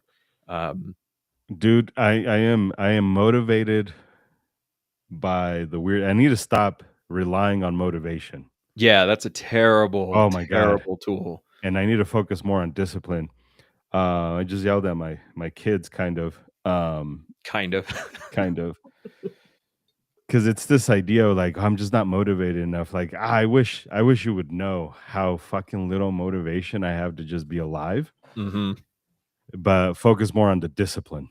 Uh, and my problem is I rely more on the motivation than the discipline of just doing it. Mhm. And also, when you only get 60 fucking viewers, it's just like, the fuck am I doing? Like, I need to be making money some other fucking way. Because I genuinely do want to do this, and maybe some teaching full time. Like this content creation is, I've always liked that. Like I've always enjoyed it. Um, but I rely on motivation, and that's such a fucking killer, dude. If I That's was such a relying on killer. motivation to participate in Guns for Everyone, I wouldn't You participate. wouldn't? Yeah, for sure. I wouldn't fucking participate. I what I rely on a lot is fear of letting people down. Which can be bad. That can be bad, yeah. Yeah, for sure. Um, and I've had to learn how to, like, channel that. So when somebody complains, I have to listen, like, "Is this a problem I need to solve?" This Nah, is I'm gonna Isaac is saying I complain to him a lot. no, no, no, I'm talking about, like, a student. A student would yeah. I always listen to your complaining. I don't always do what you want, but I always listen, and I'm like, "Now he probably knows more than I do. I should just listen for a little bit." But, like, if a person comes to the class and they're complaining, I have to turn off the part of my brain that says, "Don't let this person down." I'm like, "No, I'm gonna have to let that person down because Yeah. if I focus on that person, I'm gonna let a bunch of other people down." So, It's tough, dude. but when it comes to, like yesterday when you texted me and you're like, "Can you show up for this class?" My initial thought was, "Oh god, what excuses do I have? Do I have an excuse?" And I was fully ready to accept any of them because it was so last minute. But I'm like, "No, I like, that's bullshit. I have to look at this from the point of view of, like, what's my obligation here? What's the Yeah. discipline? How do we keep consistency, and all this stuff, and if I can do it, then I should do it." And, And I'll but tell there you was what, no motivation. There was 0 correct, motivation yesterday. correct. And I'll tell you what, um, for the last year, I've been having a really shitty time, and there's been times like, what can I do for you?" Mhm, And I'm like, I don't know what the fuck you could do." Like, yesterday was this fucking weight. mhm. So I really appreciate it in front of everybody, and we're gonna be, um, what's the politically correct word? We can say gay, right? Like, but not like, Yeah, yeah, yeah. as long as you mean it. It's like, for reals, dude, like, yesterday's Yeah, like, like, because I knew it was, like, last minute. yeah, Like, I need to let him know, water heater's down, vertigo. yeah. I What el I need what else can I tell tell 'em? I yeah. Oh, like, I was warming up water to Yeah, go fucking take a sponge bath. And if you've ever taken a sponge bath, it's not the super awesomest thing to do. So I'm like, fuck, man, I got all these things to get done. I'm yeah, about to have a fucking stroke. And I was not gonna text you, but shit just kept piling up. I was like, yeah. I need to Well, at least ask. that's where I think that real discipline is the idea of, like, ask for what you need and be available for people if you can, Yeah. you know, because there's no motivation. Like, I'm sure you had no motivation to, like, put yourself out there and ask for something, you Fuck know? no. And I had no motivation to wrap up my day early and go drive for hour and 45 minutes, Both back ways. both ways. And but at the same time, it's like, uh, we if we rely on our feelings to do most of the things that we need to do, we probably aren't gonna do a lot of the things we should do. Yeah. Feelings, I think, have a place in that. Um, like, we have to listen to ourselves. We have to, like, be open to ourselves and understand what it is I'm really feeling right now. But at the same time, we have to be able to accomplish things when our feelings are telling us can't do that, shouldn't do that. You know. Um, but I think that discipline that you have modeled for 15 years, like, has an effect. You know, Yeah. um, and and the science backs this up, by the way. The science backs up that motivation is a terrible, resource for accomplishment. Horrendous, dude. It's really good at getting you started on something, and it's absolutely horrible at carrying it through. Yeah.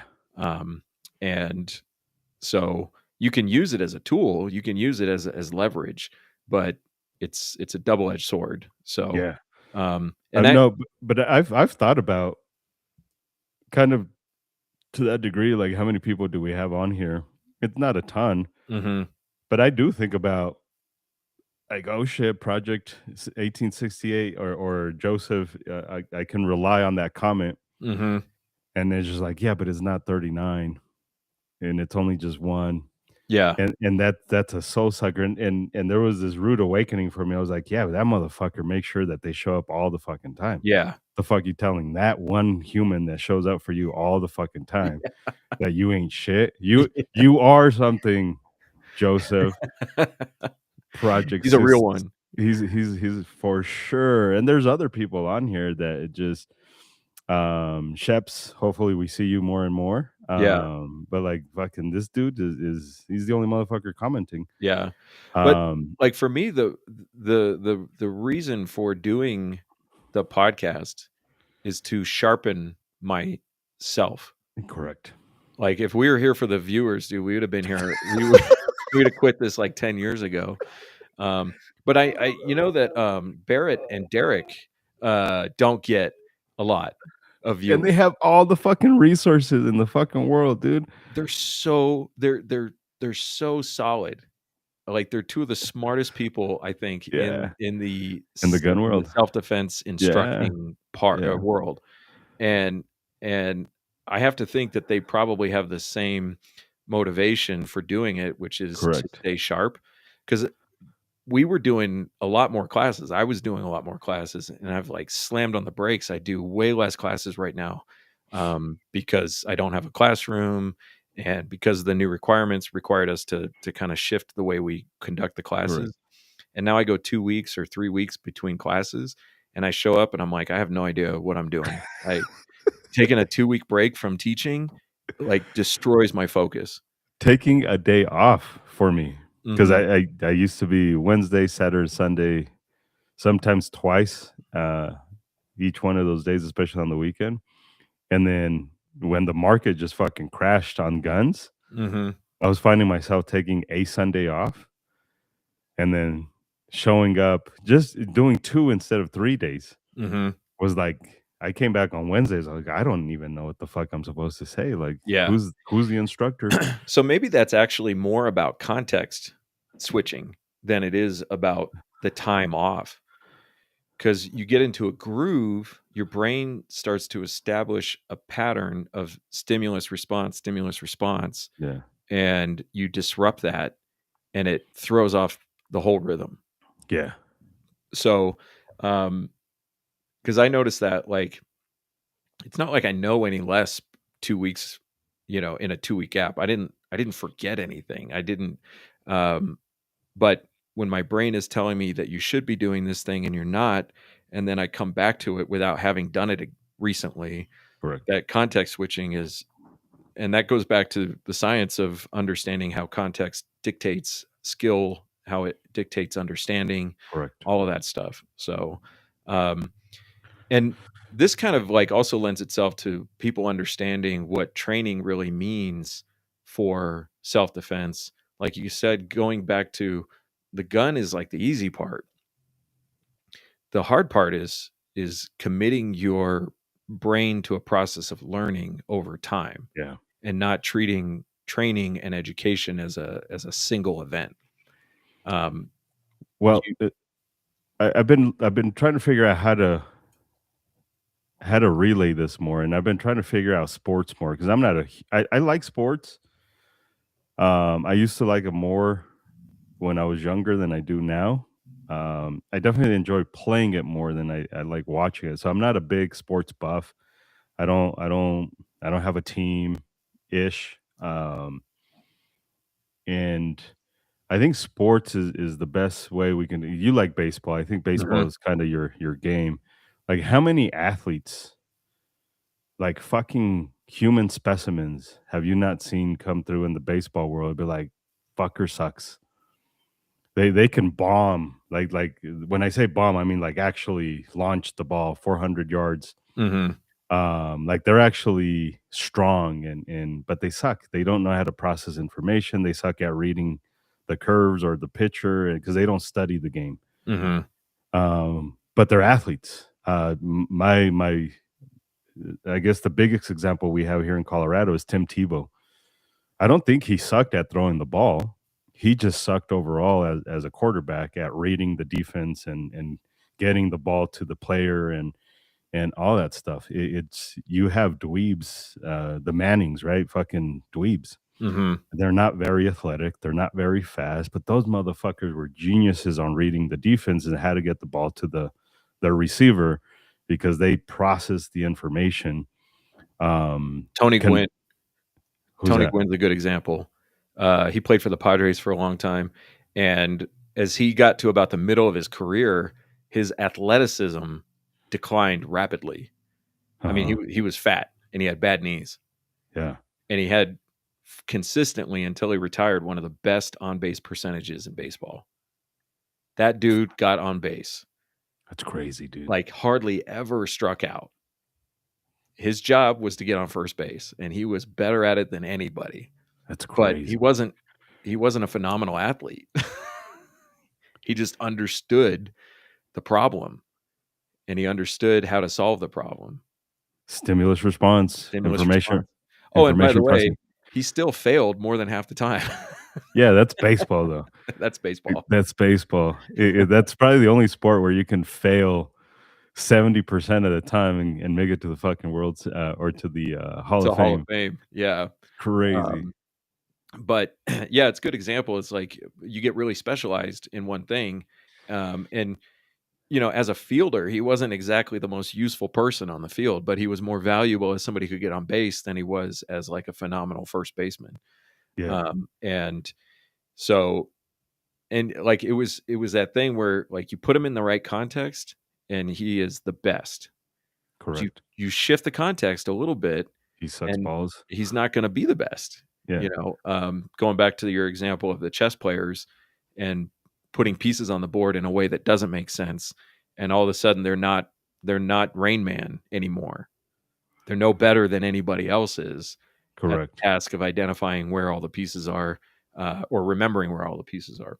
So, um, the when we talk about the context and training for the right context, and we talk about the range having limitations and the target having, the target is a rehearsal because the target doesn't really change. On the range, the target doesn't change. There's just no feasible way of creating differing targets for a class. But in your own personal training, let's just say in your own personal practice, this is something I've been thinking about lately. Would it be helpful to change the target so it's not so rehearsed? Would it be helpful to put a T-shirt over a like an IDPA style piece of cardboard? So when I'm doing my balance of speed and precision, I'm not looking at that light gray colored square or rectangle. I'm looking at something different. Can I still apply the skill even when the target looks different than what I have practiced on?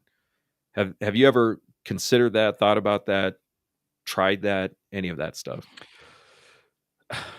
I've considered it, but I Not not don't. not applying it in a class, but if just considering the concept of practicing in a way that's not feasible in a class, but might be feasible for a single person. No, not in that context. I've thought about it for classes, but not for myself individually. Um, but I have thought about it, and I've never been convinced that it's enough of a difference To make a to difference. to really apply it. Mhm. That doesn't mean it can't be. It's just from a psychological perspective, it's still fake. It's Mhm. still at some point still just a target with the shirt on. Mhm. Even those, I think they're genius fucking targets. The 3D ones that you used to do, and you put balloons up and all Oh, that yeah. shit. Yeah. They're genius, but like in the long run, are they? At some point, your brain starts to acknowledge that it's just a fucking piece of cardboard, and it's just a balloon, and it doesn't change much. Instead of encouraging humans to visualize what the bad guy is going to be and when they stop, and it's all pretend. I have to visualize the bad guy stopping. Mhm. Because whether it's a balloon or whether it's a t-shirt, whether it's whatever, it's still, I think the brain still at some point just, it's still fake. It's still make So, believe. It's still I, went to one of Robert Butler's classes several uh, years ago, just to if you take haven't gone to pictures. a class with him, he does pretty good work. Yeah. Um, And now, by the way, he has closed his gun store and he has reopened his gun store as a simulated driving school. Or yeah, not school, but simulated driving, like like a racetrack. lounge, like a Yeah, lounge. People who yeah, just want to sim race. It's yeah. crazy how big that I had no industry idea is. it was even a thing. So, um, So I went to one class where I observed him teaching, I was taking pictures for him, and then I went to and took a class with him, a low light class with him, and in both of those classes, he busted out the wife beaters and put them on the targets. Yeah. And one of the things that became immediately apparent when you did something like that was it's much harder for your brain um, to visualize where your shots are actually going. Yeah.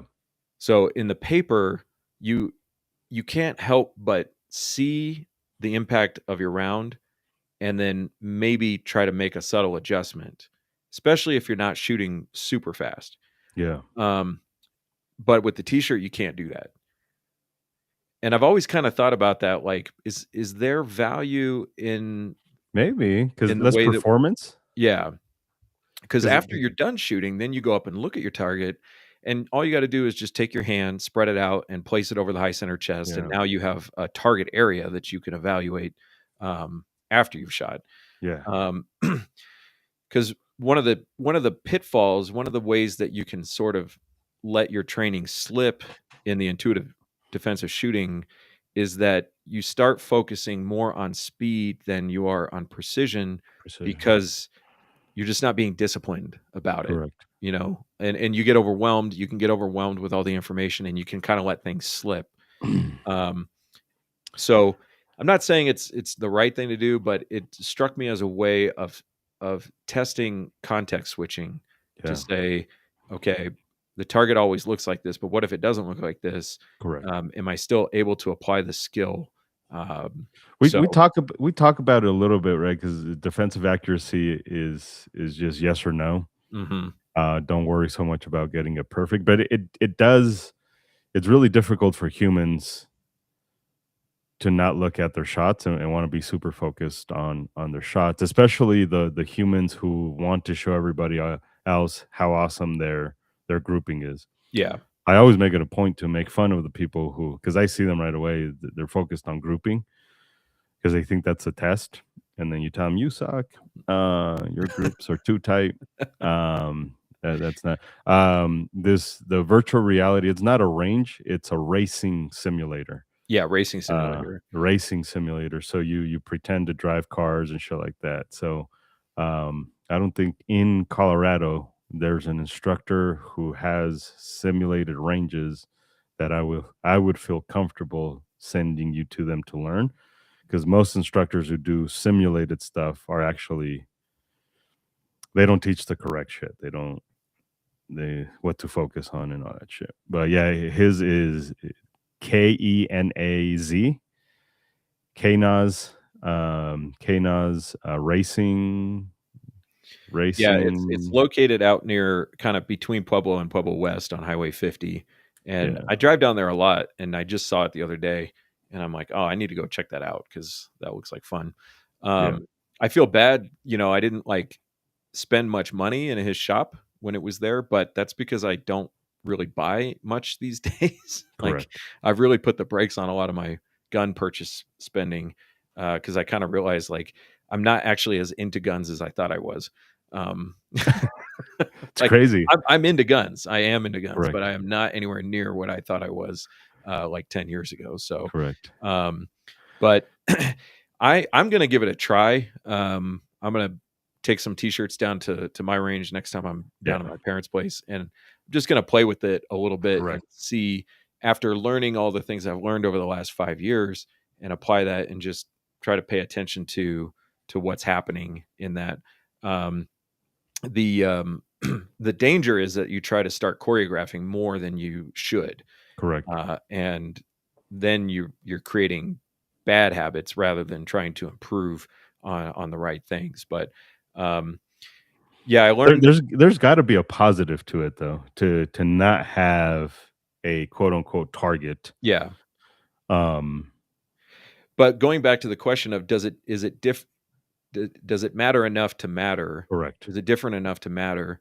The way that the brain tends to focus the vision in that self defense scenario, correct, um, that the brain is looking for probably more behavioral things to tell us what's wrong, like what's working and not working not bullet holes.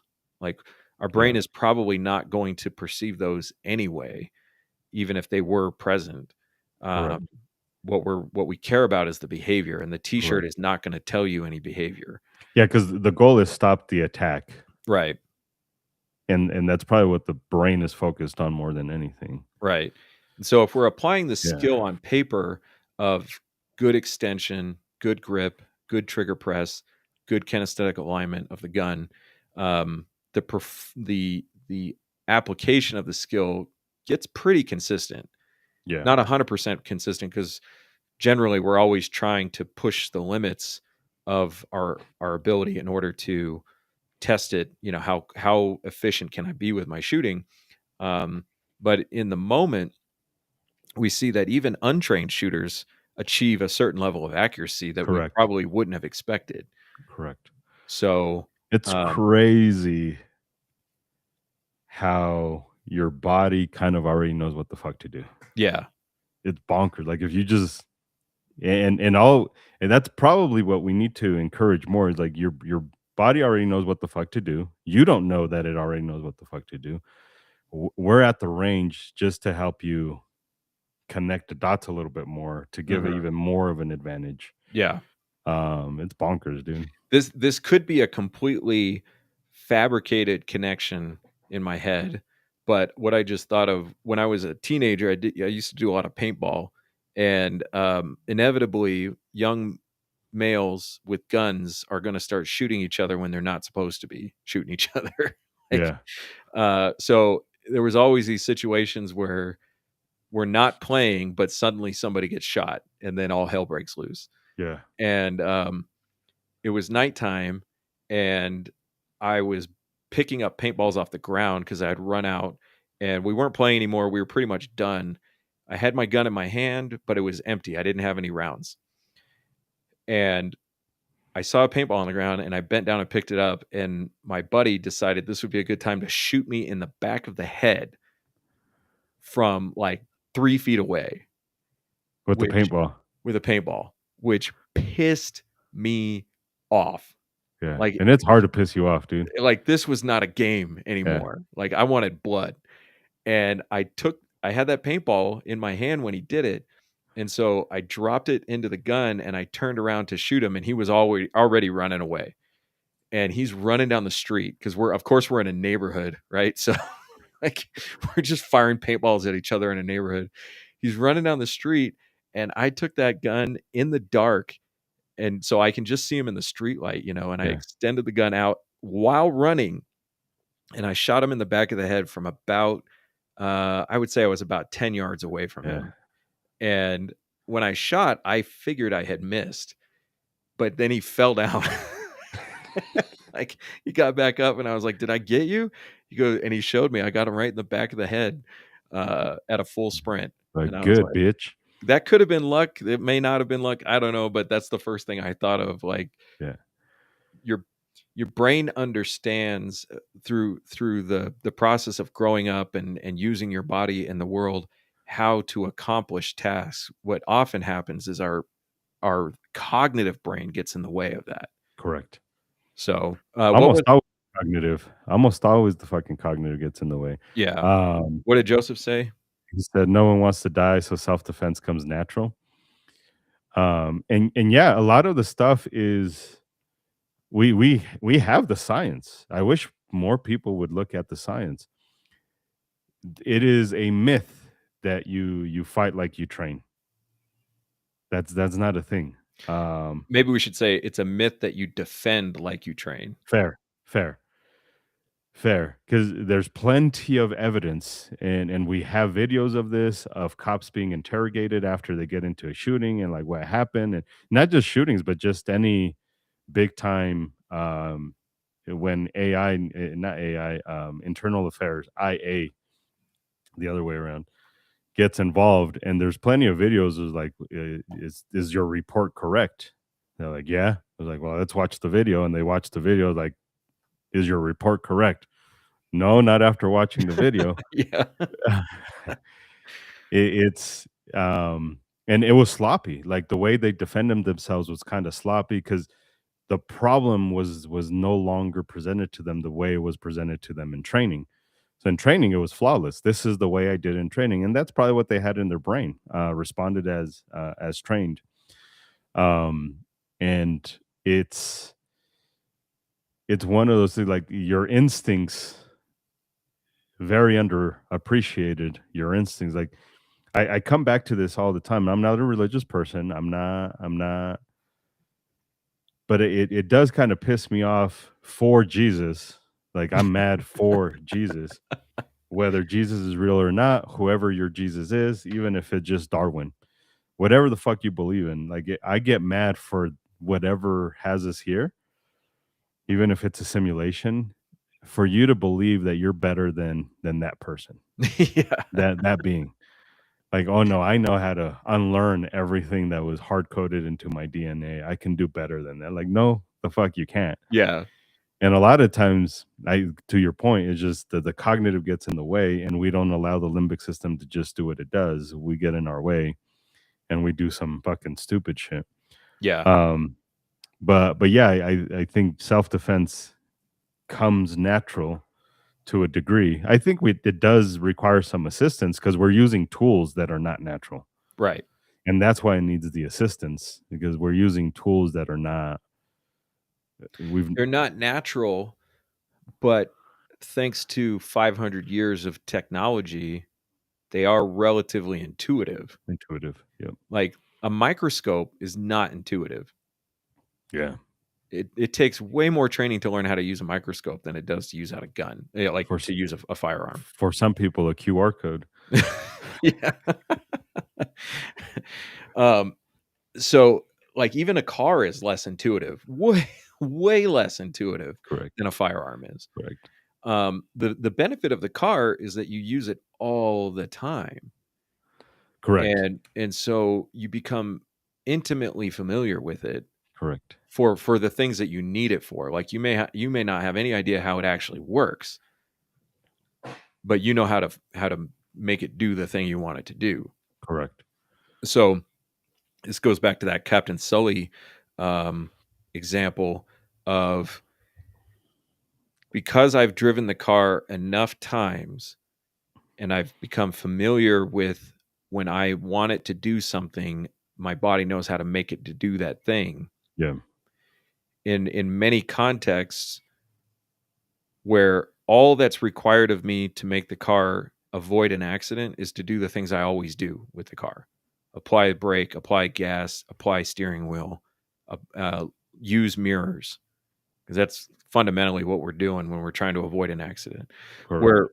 Where the complication comes in with a car is when you have to do something that you don't know how to do with the car, like Correct. driving on snow. We don't get a lot of practice losing control and regaining control in snow. That's what makes it Correct. more dangerous. One of the things that I learned as a teenager around driving was take the car when it snows, take it out to a parking lot and just goof around. Yeah. Like just go, like don't hit anything, but do whatever you want. But what you're doing there is learning what the car does in these conditions and then Yeah. how to try to control it. And that has served me pretty well. It's not that I've never had an accident in the snow, but I've been able to recover from losing control in some situations. There's one thing, and sorry to cut you off, but Yeah, there's one thing in cars that assist us because of what's hard coded into our DNA, and that is the brake system. It has ABS. Because when we're about to crash, I don't give a fuck who you are. Your instinct is slam on the fucking thing that makes the car stop. right. And a lot of times you experience the fucking Yeah, the pushback because they had to learn like these motherfuckers ain't gonna pump on the yeah, because brakes. they try to teach you how to pump your brakes, and like so few people actually do that Like, or It's knew, it's it's like were almost able to impossible. execute that skill. Correct. Yeah, Yeah. especially as the danger became more real. Yeah. So like you're coming down a big hill and you need to stop and you start to skid and you're like, "Oh yeah, pump the brakes." But somebody slams on their brakes in front of you and you start to skid, you're you're probably much less likely to pump Correct. the brakes. Correct. And I've experienced that myself, uh, where Z- More When of that an "oh shit" moment, when that less cognitive anticipated. thing Yeah, can engage, you can do it. But when that cognitive thing can't engage, you correct, cannot do it. correct, correct. So, There's a what few did Go ahead. gun websites say? Um, Under stress, you will rise to your best. Day of training, the endorphins will pump to your muscles, give you super speed, quick reflexes, all that stuff. So, yeah, we've talked about this before, but I wish more people would understand that the neoepinephrine actually releases the chemicals, the proteins and the amino acids, the proteins attached to your organs, and actually help you perform. So a lot of people are like, I want to learn how to work under stress. It's like, yeah, I wish you would understand that stress actually makes you perform better. Perform under in parentheses, but it helps you better. I do Yeah. want to answer Joseph's other stuff. How many rounds for the rifle? I think it's 300-ish rounds for the rifle class. And then how many adult students actually want to be students in Colorado and other states with similar laws? I think that, generally speaking, the people who want to rise to higher levels follows a curve across all domains. It's about 3 to 5%. Yeah, 3 to 5% of the people in the gun community take training seriously. And when I correct, say training seriously, more than what is required of them. correct.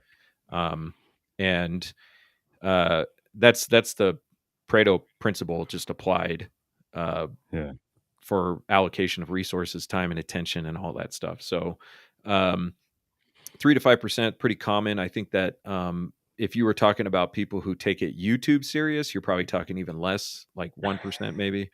Um, and and that tracks in our classes for sure. When correct, we get people in our classes, it's about 1% of students who have come to the class with a modern background in paying attention to what's going on in the gun world. correct.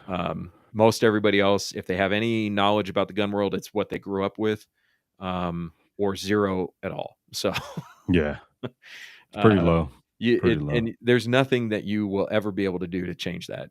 Yeah, That is just the way it is. So, um, the what was I going to say? Oh, to what gun websites was saying.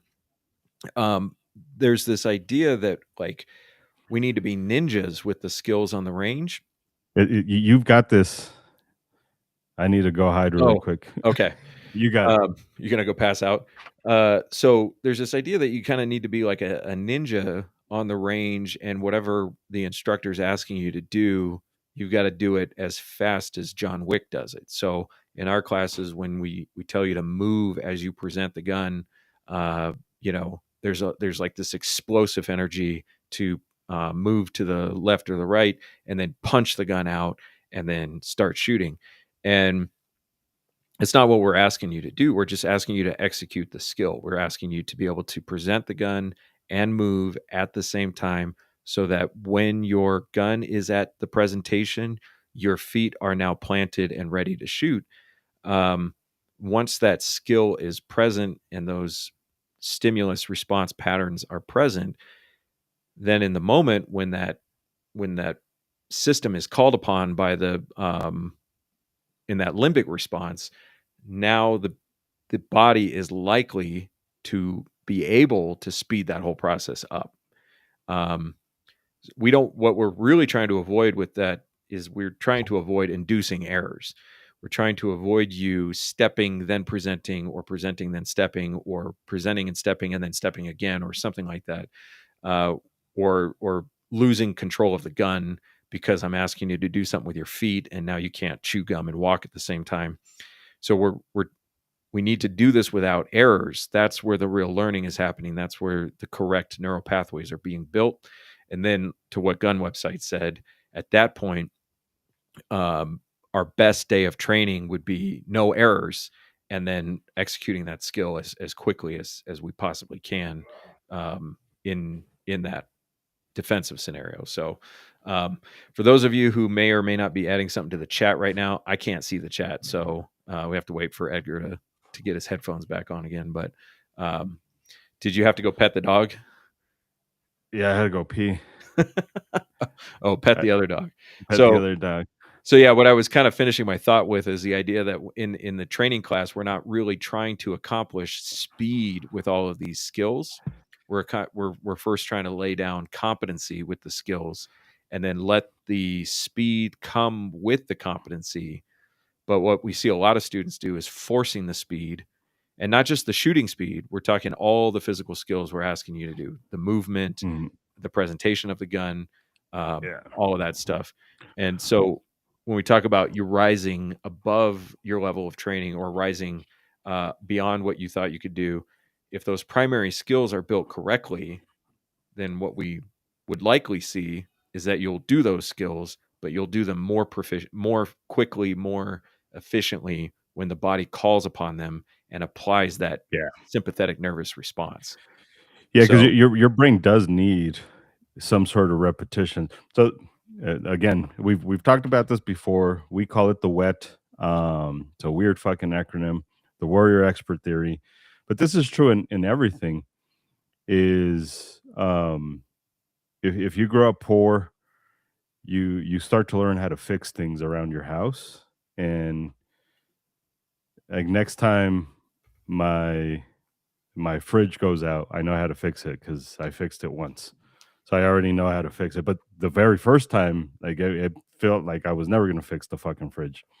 Like we are gonna have to buy a fucking new fridge. mhm, Um, Self defense is no different. Like it's your body does know what to do, but now it needs to interact with a device that it may not know how to use 100%. So all we're trying to do at the range is work on that stimulus response happens. It's basic fucking coding. If this happens, you do this. That way you're not having to improvise it, and you have to process less information because your brain's like, "Oh shit, we've been here before." mhm. And this is true for everything. Both good and bad. Both good and bad. Yeah, trauma response. Yeah, that's all essentially all it is just Mhm, trauma response. We don't call it trauma because it's a positive thing. mhm. But that's all it fucking is a response to a previous experience, whether it be fabricated or not. Um, like it is a response to a previous action. Yeah. Um, Like, the trauma response is often like, you did what was expedient in the moment to survive, but it long term, that expedient thing is not positive, it's negative. mhm, But when that stimulus comes back, your brain goes back into the same response that worked before. correct, But the problem is it doesn't work over time. And so that's a negative stimulus response pattern, correct, is like something like a trauma response. So to fix that, you have to go back and reformat the response to that same stimulus, correct. which is hard to do It's because difficult. you have to go back and relive that moment and Correct, reformulate a new response to it, correct, which is terrifying and painful and disruptive, which is why most people don't do it. correct. And a lot Well, of times self-prophesizing too, like that's the shitty part mhm. is yeah, yeah, yeah. I Yeah. was gonna add more to it, but there's nothing more to add. Yeah, I'm learning more about this, trauma repair, and fundamentally, An the amygdala goal. hijack What's that? or like amygdala hijack? Oh, I don't know that phrase. so amygdala hijack happens a lot, and let me pull it up that way so I can I'm having a hard time focusing. Yeah. You're doing a fantastic job, but I can tell.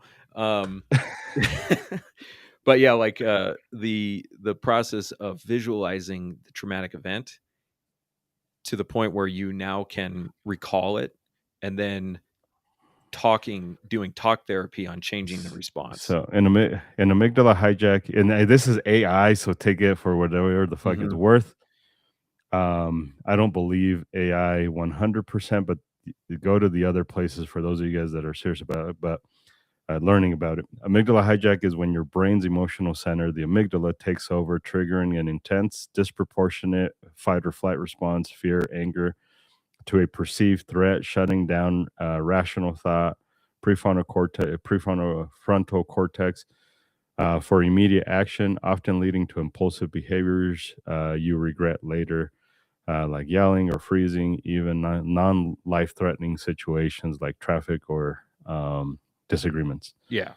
So the amygdala hijack is the negative stimulus response pattern. Correct. Because your amygdala was necessary to save you in that traumatic moment. Yeah. But now that's the only way you know how to respond to that stimulus. Correct. So repairing that is putting it back in context. So reliving the moment through describing it in as much detail as you can. So we're trying to get all of that context back, trying to get the context. We need the context. Otherwise, the solution is not going to work.